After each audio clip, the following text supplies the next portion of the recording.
Welcome to the Slop Farm. Enjoy the video. In this video, I will explain how to connect Trust Wallet with Magic NFT. First, ensure your Trust Wallet is installed and ready. You'll need some cryptocurrency, like Solana or Ethereum, to cover transaction fees. Next, open your Trust Wallet application and find the D-App browser. This browser is your gateway to decentralized applications, including NFT marketplaces like Magic Eden. To begin, open your Trust Wallet application on your mobile device. Look for the D-App browser icon, usually found at the bottom of the screen, and tap it. In the browser's search bar, type Magic Eden and press Enter. Carefully select the official Magic Eden website from the search results to ensure you are on the correct platform.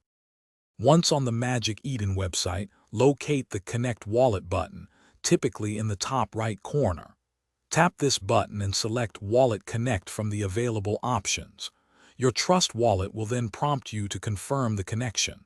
Review the details carefully and approve the request. Afterward, your wallet address should appear on Magic Eden, confirming a successful link. If you encounter any issues, first ensure your Trust Wallet application is fully updated to its latest version. Sometimes, clearing your D-App browser's cache within Trust Wallet settings can resolve connection problems. Always double-check the Magic Eden website URL to avoid phishing scams. Most importantly, never, under any circumstances, share your wallet's recovery phrase with anyone. Thanks for watching. Consider subscribing if we helped you today.